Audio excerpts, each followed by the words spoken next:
Mi esposo intentó vender mi casa para huir con su amante. Lo que no sabía es que nunca fue suya. Traición, fraude y un plan fallido. Así intentó robarme todo. Bienvenidos a mi canal, amigos. Por favor, suscríbanse a mi canal.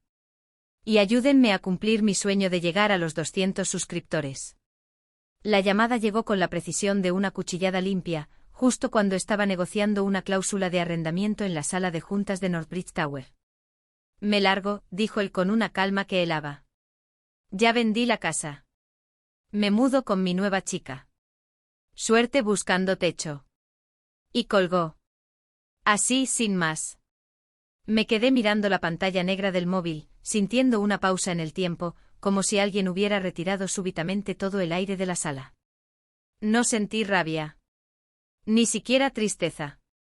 Lo que se apoderó de mí fue una calma implacable, y un inesperado alivio. Mi nombre es María. Tengo 43 años.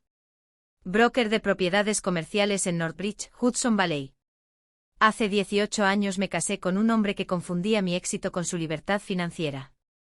Mientras yo abría puertas y cerraba tratos, él abría botellas y cerraba oportunidades.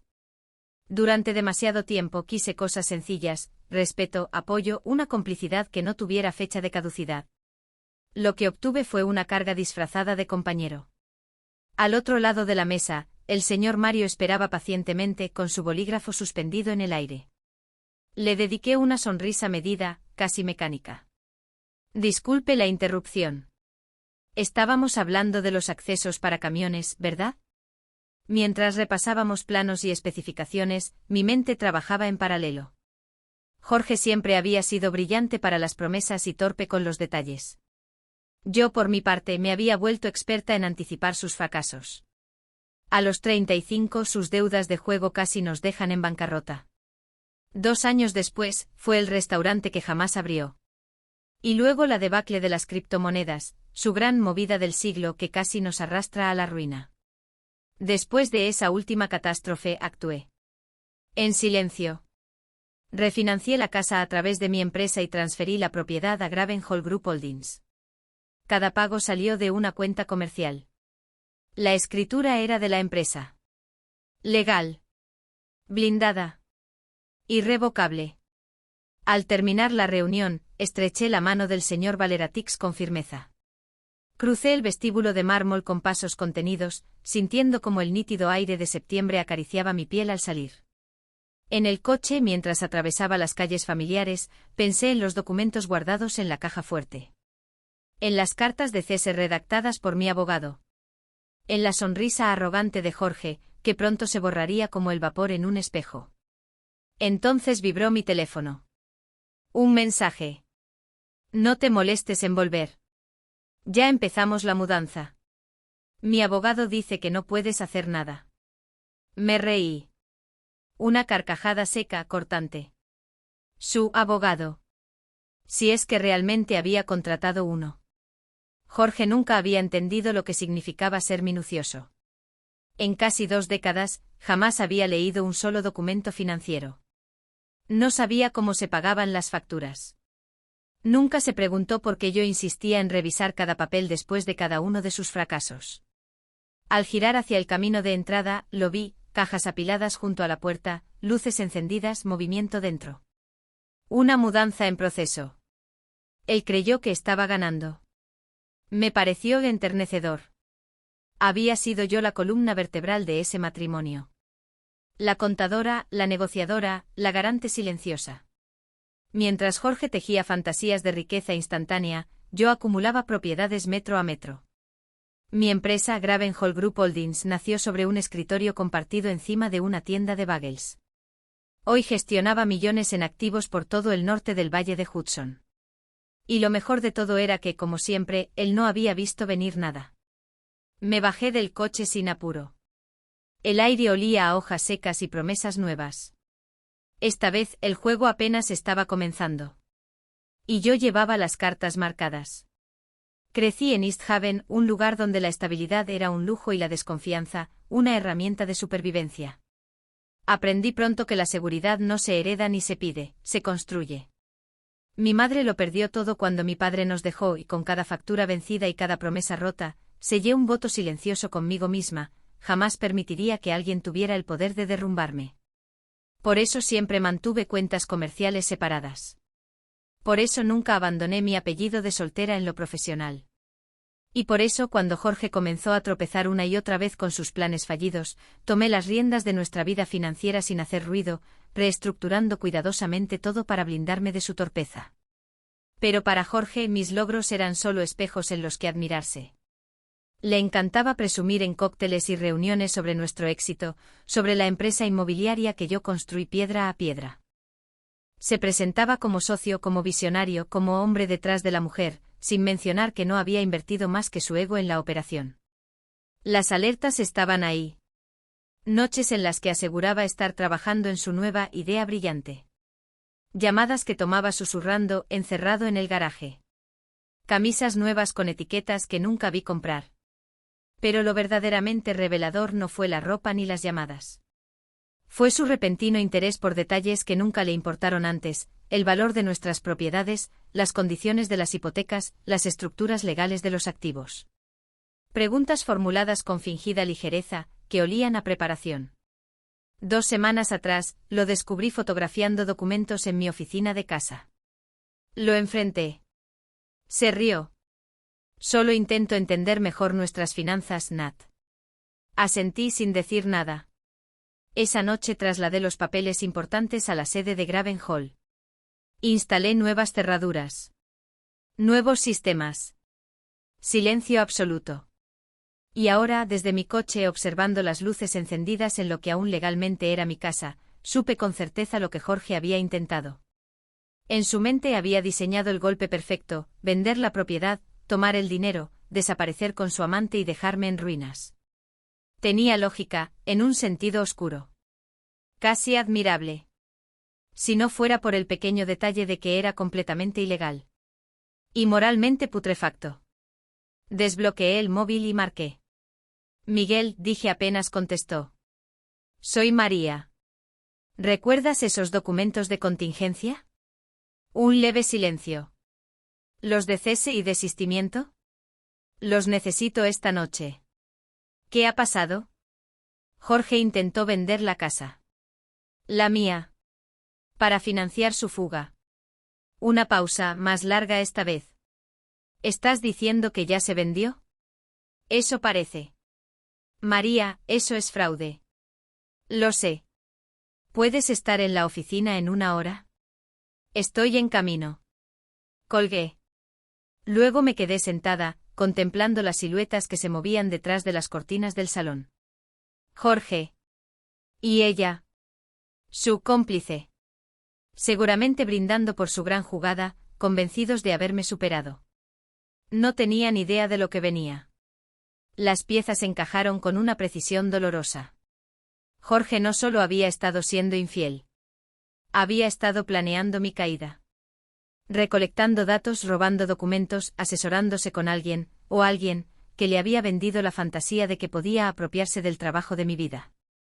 Paso a paso, había intentado desmantelar mi imperio desde dentro. Recordé con un nudo en el estómago, el momento en que todo cambió. Hace 3 semanas, durante una cena tensa y trivial, Jorge había lanzado una frase envenenada con tono casual. Dicen que las propiedades por aquí han alcanzado su tope. Quizá deberíamos considerar vender, antes de que el mercado se dé la vuelta. Yo lo había descartado como otra de sus observaciones sin rumbo. Pero no era conversación. Era cálculo. Era prueba. Estaba midiendo mi reacción, buscando grietas por donde colarse. Y luego, solo días después, regresé temprano de una reunión. Lo encontré en mi despacho, encorvado sobre el ordenador. La pantalla se apagó apenas abrí la puerta. Él se incorporó con una agilidad torpe, y con esa sonrisa que conocía demasiado bien, la del niño pillado robando dulces y que aún cree que puede salirse con la suya. Solo revisando tu correo, dijo mientras evitaba mi mirada. En ese momento comprendí que ya no se trataba de una traición sentimental. Era una guerra. Una que él había empezado, y que yo estaba dispuesta a terminar. El ordenador requería una contraseña. Una que Jorge nunca había sabido. A menos, claro, que alguien más lo hubiera estado asesorando. Alguien con dedos hábiles y acceso a herramientas que él jamás habría sabido usar solo. Alguien que no solo compartía su cama, sino también sus planes. La verdadera sacudida, sin embargo, llegó esa misma mañana. Mientras revisaba mis cuentas comerciales, noté algo que me hizo detener la respiración: múltiples intentos fallidos de ingreso a nuestra cuenta conjunta. Uno tras otro durante la última semana. Las claves habían cambiado, por supuesto, yo las había cambiado después de encontrarlo fisgoneando en mi ordenador, pero el patrón era claro. Jorge no solo estaba preparando su huida, estaba intentando dejarme vacía. Sentada frente a mi propia casa, viendo a través de las ventanas sombras que se movían con euforia y cajas apiladas como testigos mudos del robo, una frialdad familiar se instaló dentro de mí. Esa calma quirúrgica que siempre precedía a una tormenta. Jorge no quería empezar de nuevo. Quería que yo no pudiera hacerlo. Pero cometió un error fatal: creyó que seguía siendo la mujer confiada que una vez firmó contratos sin leer las cláusulas, mientras él jugaba a ser el estratega. Jamás entendió cómo funcionaba realmente lo que construí. Nunca preguntó por las LLC, ni por las cuentas segmentadas, ni por las precauciones legales que tomé tras cada una de sus ruinas. La casa que vendió no era suya. Ni mía a título personal. Era propiedad de Gravenhall Group Properties LLC, una entidad comercial con la que él no tenía la más mínima conexión legal. La hipoteca, a nombre de la empresa.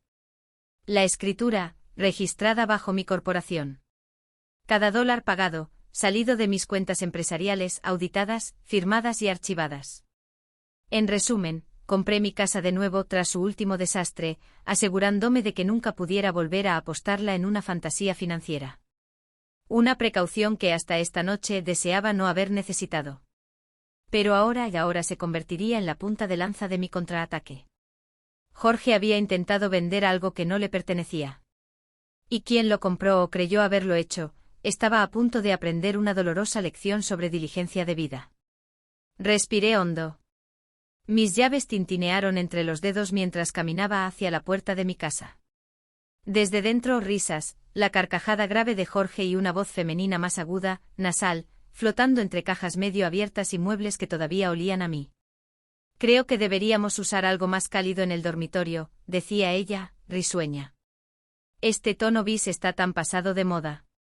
Lo que quieras, Andrea, respondió él con una familiaridad que raspaba. Esta es nuestra casa ahora. Podemos hacer lo que nos plazca. Inserté la llave en la cerradura con lentitud. El clic metálico resonó como un disparo. Crucé el umbral. La sala estaba hecha un desastre: cajas abiertas, mis libros apilados como basura en una esquina, y dos rostros congelados al verme. Jorge fue el primero en recuperar la voz. María, tú no deberías estar aquí. Dejé mi bolso sobre la mesa del recibidor, ahora cubierta con correo que no llevaba mi nombre. Tú dijiste que habías vendido la casa, dije sin levantar la voz. Me da curiosidad, ¿a quién exactamente? Andrea, porque claro, tenía nombre. Dio un paso al frente. Era más joven de lo que imaginaba. 30 y pocos, con ese brillo arrogante de quien cree haber ganado. La sonrisa que me ofreció tenía el filo de una navaja envuelta en terciopelo. Soy Andrea. La prometida de Jorge. Sabemos que esto es incómodo. Pero esta casa nos pertenece ahora. Estoy segura de que puedes encontrar otro lugar donde quedarte esta noche. Su voz era suave, ensayada. El tipo de tono que se reserva para quienes se considera derrotados. La miré sin decir nada. La casa me devolvía un eco extraño, las paredes familiares, el olor a cartón nuevo, la traición aún suspendida en el aire. Luego volví los ojos hacia Jorge, que bajó la mirada por una fracción de segundo. Y entonces lo supe con certeza. Ellos creían que habían ganado. Los observé con la precisión de un bisturí. Jorge, nervioso, encendía un cigarrillo con manos apenas controladas. Un hábito que solo reaparecía cuando sentía que el suelo bajo sus pies empezaba a resquebrajarse. ¿Prometida? Repetí con una ceja alzada. Qué interesante. ¿Y desde cuándo comparten ese compromiso? Hace 3 meses, dijo Andrea con una seguridad estudiada, levantando la mano para mostrar un anillo brillante que jamás había visto antes. Su orgullo era casi enternecedor. Justo después de que Jorge me contara cómo su esposa lo estaba asfixiando económicamente. La audacia era casi admirable. 3 meses atrás, Jorge había estado en mi cocina, suplicando que lo ayudara a limpiar su último desastre con una inversión tecnológica fallida. Lloró. Me tomó las manos. Juró que había aprendido la lección. Aparentemente la única lección que aprendió fue cómo convertir su matrimonio en un botín de guerra. ¿Y cuándo fue esta supuesta venta? Pregunté con voz suave. Jorge tragó saliva. Por fin habló. Ayer. Todo está firmado. El dinero ya fue transferido. María, es definitivo. Tienes que dejarlo ir. Caminé con parsimonia hacia la cocina, donde sobre la encimera descansaban unos documentos perfectamente alineados, contratos, formularios de transferencia, incluso lo que parecía una escritura notarial. Todo con ese aire de profesionalismo que a primera vista podría engañar a cualquiera. Pasé las hojas con lentitud, sin ocultar mi fascinación. Muy elaborado. ¿Quién figura aquí como comprador? Sunset Properties, saltó Andrea. Los conseguimos a través de un contacto de Jorge. Pagaron en efectivo, incluso por encima del valor de mercado. Mentiras cada vez más pulidas, más desesperadas. Saqué mi teléfono y marqué. Miguel, ya estoy dentro. Sí, están aquí. ¿Puedes añadir a la compañía de títulos a la llamada?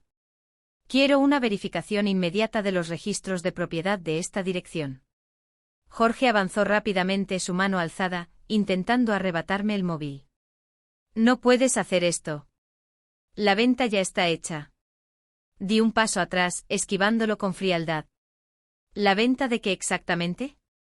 Andrea empezó a perder el color del rostro. Jorge, ¿qué está pasando? Dijiste que no había manera de que ella nos detuviera. No puede, insistió él, pero su tono había perdido todo aplomo. Su voz sonaba vacía. O puede que el papeleo esté muy bien presentado, dije, mirando las páginas como quien examina una réplica barata. El único problema es que no puedes vender algo que nunca fue tuyo. Puse el altavoz. Miguel, ¿me escuchas? Su voz clara y cortante llenó la sala como un veredicto. María, tengo a la compañía de títulos en la línea. La propiedad está registrada a nombre de Gravenhall Group Properties LLC desde hace 2 años. No hay transferencias, ni gravámenes, ni ventas pendientes. La propiedad no ha cambiado de manos. El silencio fue glorioso. Andrea palideció primero. Luego la ira asomó, lenta pero imparable.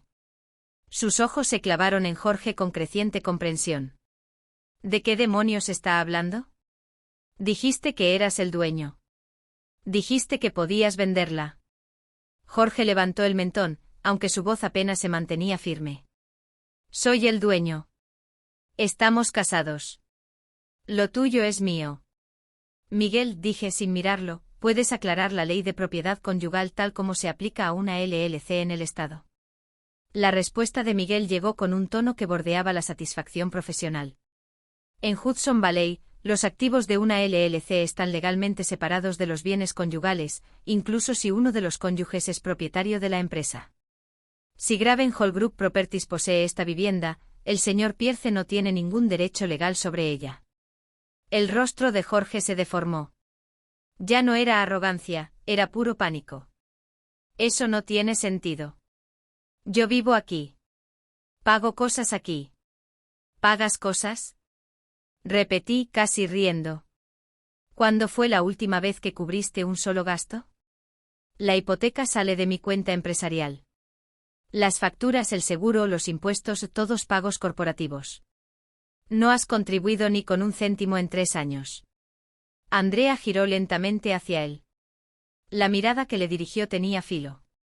Detrás de su rostro cuidadosamente maquillado se escondía la furia de alguien que acaba de darse cuenta de que ha sido usada. Y por primera vez en toda la noche Jorge no tuvo nada que decir. ¿Me dijiste que esta casa era tuya? La voz de Andrea ya no tenía convicción, solo una mezcla de estupor y furia. ¿Y lo del divorcio? Dijiste que tu esposa solo estaba siendo vengativa. Arqueé una ceja con una sonrisa amarga. ¿Divorcio? Qué curioso, Jorge. ¿Te olvidaste de mencionar que nunca iniciaste el proceso? Ningún abogado. Ninguna notificación. Ningún documento. Solo decidiste desaparecer y vender algo que jamás fue tuyo. El rostro de Jorge palideció al instante. No era solo la traición lo que lo atrapaba ahora, sino la realidad legal de sus actos. Ya no estábamos hablando de una infidelidad. Estábamos hablando de fraude. De falsificación. De cargos que conllevan años de prisión. La voz de Miguel surgió desde el altavoz, como el martillo de un juez cayendo sin piedad. María, acabo de confirmar que Sunset Properties no figura registrada en el Estado. El número de identificación fiscal en esos documentos pertenece a una empresa de jardinería de Pensilvania que fue disuelta hace 5 años. Andrea giró lentamente hacia la encimera. Las hojas perfectamente dispuestas, ahora ridículamente inútiles, temblaban bajo su mirada. Esto es falso, todo esto es falso, murmuró, más para sí misma que para nadie. Documentación falsa. Empresa inexistente. Venta simulada, dije con tono glacial. Pero el delito es real, Jorge. La falsificación de mi firma en documentos notariales es tan auténtica como una condena. Jorge tragó saliva, por fin percibiendo la magnitud de su caída. María, escúchame, podemos arreglar esto. Cometí un error. Un error. Di un paso al frente. Jorge, cometiste una cadena de crímenes. Intentaste apropiarte de una propiedad valorada en más de $500,000. Falsificaste firmas. Construiste una red de mentiras tan torpe que ni siquiera lograste inventarte una empresa legal. Andrea, ahora visiblemente temblando, retrocedió hacia la puerta. Yo no sabía nada de esto, dijo con rapidez. Me dijo que era el dueño. Que todo estaba en regla. ¿Pusiste dinero? Pregunté con la mirada fija en la suya. ¿Invertiste en esta compra? El silencio fue respuesta suficiente. No solo había sido su cómplice emocional. También había sido su inversionista. Seguramente con un pago inicial, que ahora dormía en algún rincón de la cuenta personal de Jorge. Los observé en silencio. 2 figuras ahora diminutas en medio de un teatro de cajas abiertas y papeles sin valor. Esto es lo que va a suceder, dije finalmente. Ambos van a salir de mi casa. Se llevarán sus mentiras, sus cajas, y ese anillo barato que brilla más que su juicio. Y lo harán ahora. Andrea alzó el mentón, como quien intenta recuperar algo de dignidad en medio del naufragio. ¿Y a dónde se supone que vamos a ir? No es mi problema, respondí sin inmutarme. Pero sugiero que se den prisa. En menos de 1 hora estaré en la estación de policía, con una denuncia por fraude, falsificación y tentativa de robo. Jorge dio un paso vacilante hacia mí, la desesperación invadiendo cada palabra. María, por favor. Llevamos 18 años juntos. Sé que esto está mal, pero podemos arreglarlo. Me eché a reír. No había alegría en ese sonido. Solo una liberación largamente contenida. ¿Arreglarlo? Jorge, llevas meses planeando cómo robarme. Comprometido con otra mujer mientras aún compartías mi mesa. Has cavado tu tumba con cada decisión. ¿De verdad crees que hay algo que podamos salvar?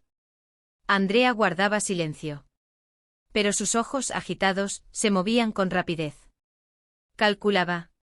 Medía sus propios riesgos. Una mujer que acababa de darse cuenta de que podría estar legalmente implicada. No por amor, sino por estupidez. Y entonces, en un acto de desesperación grotesca, Jorge se abejorrezó hacia la encimera. Los papeles, si los destruimos, nadie podrá probar nada.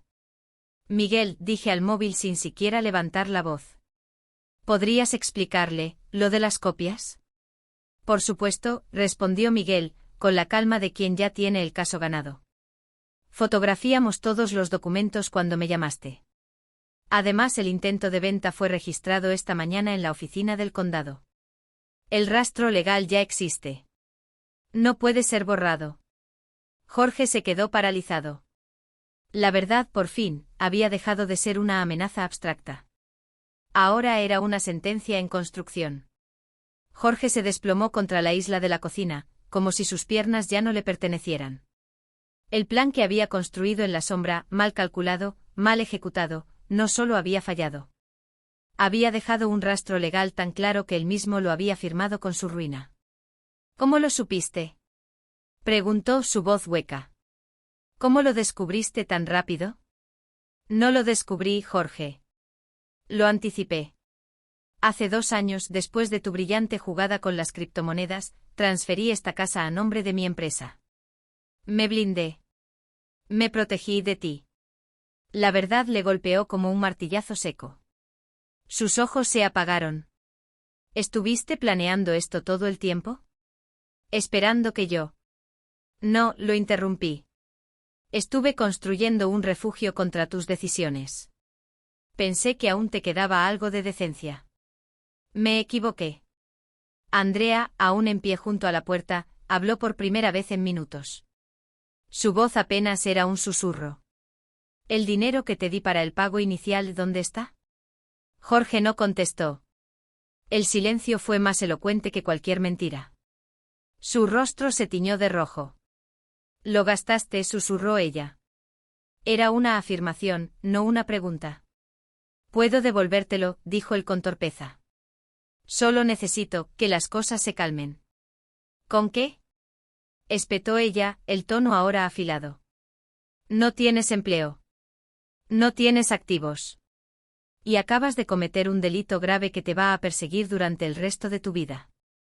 La vi verlo desmoronarse ante sus ojos. Su prometido era solo un estafador disfrazado de víctima. La imagen que ella se había vendido a sí misma se rompió en pedazos. Andrea recogió su bolso con manos temblorosas. Estoy fuera. No voy a ir a prisión porque creí en un hombre que no sabe lo que significa la palabra legal. Andrea, espera, intentó Jorge tendiendo un brazo casi suplicante. Pero ella ya salía por la puerta, sus pasos resonando por el camino de entrada. En minutos, un coche se detuvo. Luego el sonido inconfundible de un vehículo alejándose con todo lo que le quedaba de dignidad. Jorge se volvió hacia mí. Ya no quedaba arrogancia. Solo desesperación. No me queda nada. Lo que me dio Andrea lo gasté. En el anillo. En el depósito del apartamento que ya no vamos a tener. Si presentas cargos, iré a prisión. Sí, dije con serenidad. Eso es lo que suele pasar cuando cometes varios delitos graves. Él bajó la mirada. Su voz se hizo aún más pequeña. Por favor. No destruyas mi vida por esto. Lo miré con una claridad nueva. Este era el hombre con el que había compartido 18 años. El mismo que había intentado borrar los míos en un solo movimiento. Jorge, fuiste tú quien la destruyó. Yo simplemente me rehúso a dejar que arrastres la mía contigo. La voz de Miguel llegó como un latido final desde el teléfono. María, la policía quiere saber si deseas presentar cargos esta noche o prefieres esperar hasta mañana. Miré alrededor. A las cajas llenas de objetos que no reconocía. Al salón donde alguna vez creí que vivía el amor. A un hombre que ahora era solo un eco patético de lo que nunca debió ser. Esta noche, Miguel. Estaré en la comisaría en 1 hora. Vi el cambio en su rostro. Ya no había súplicas. Solo la pálida comprensión de que por primera vez, sus actos tendrían consecuencias. Reales. Legales. Irreversibles. Conduje hacia la comisaría con una calma que no sentía desde hacía años. Como si hubiera cruzado un umbral invisible hacia un lugar donde ya no debía protegerme constantemente. El detective Sergio me recibió con gesto profesional. Miguel presentó las carpetas con la documentación, la escritura de propiedad, la estructura de la LLC, las copias de los documentos falsificados. Esto es un fraude bastante limpio, comentó Sergio mientras revisaba. Firma falsificada, comprador ficticio, documentación fabricada. Intento de robo por valor superior a $500,000. Es delito grave, clase B. ¿Qué tipo de sentencia acarrea? Pregunté sin titubear. De 5 a 10 años. dependiendo de sus antecedentes y de su voluntad de cooperar. Miguel colocó otra carpeta sobre la mesa. Su grosor hablaba de años de errores acumulados. No tiene antecedentes penales, dijo. Pero tiene un patrón de decisiones financieras imprudentes, y tenemos pruebas de la conspiración, la empresa falsa, los documentos de identidad falsificados usados para registrar a Sunset como entidad compradora. Hizo una pausa. Luego añadió con tono seco. Y su novia participó como mínimo en parte de la planificación. En menos de 2 horas, la denuncia estaba presentada. El engranaje de la justicia se había puesto en marcha y con él el lento pero inevitable camino que probablemente conduciría a Jorge a prisión. No sentí satisfacción. Solo alivio. El tipo de alivio que no se celebra, sino que se respira en silencio. Por fin, la amenaza había sido neutralizada. En el camino de regreso pasé frente a un restaurante abierto toda la noche a la salida de la autopista. Vi su coche estacionado en la penumbra. A través de la ventana lo reconocí, encorvado sobre una taza de café aguado, con el teléfono pegado al oído, llamando, supuse, a abogados, familiares, viejos amigos. Buscando a alguien, a cualquiera, que pudiera ayudarlo a limpiar el desastre que él mismo había desatado. No me detuve. Esa escena ya no me pertenecía. De vuelta en casa, comencé a recuperar el control, objeto por objeto. Recogí las pertenencias que Jorge y Andrea habían dejado esparcidas, relojes baratos, camisetas arrugadas, tecnología desfasada, su versión de una vida lujosa. Las metí en bolsas sin emoción y las dejé junto a la puerta. Al día siguiente cambiaría las cerraduras. Esa noche empezaría algo más importante, mi vida sin ellos. Las semanas siguientes fueron un torbellino de trámites, declaraciones y estrategias legales.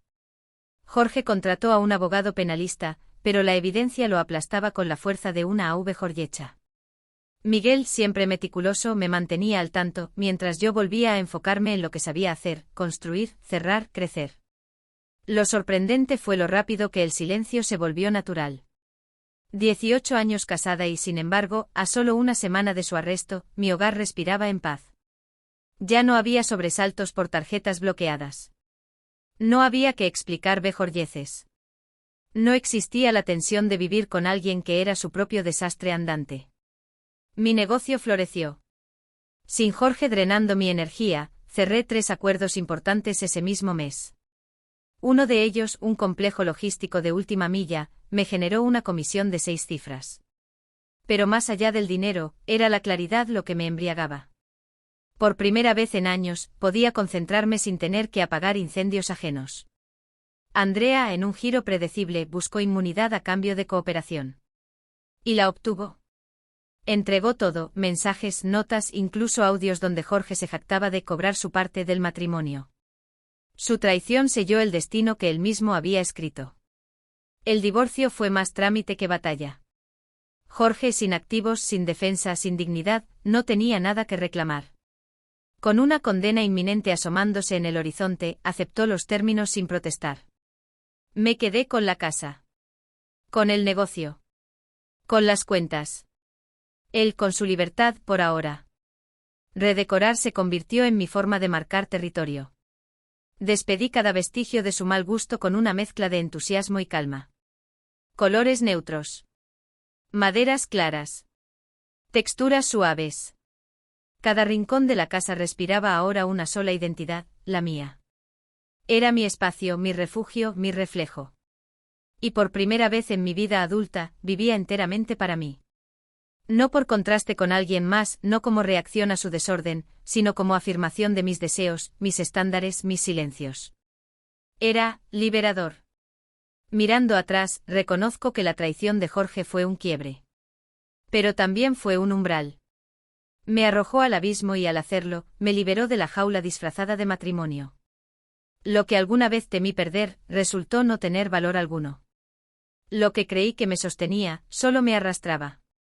Y quizás eso sea lo más dulce de todo. No la venganza. No su caída. Sino la decisión de no permitir que el caos de otro invada el mundo que con tanto cuidado construiste. A veces, la forma más poderosa de justicia, es simplemente seguir viviendo bien.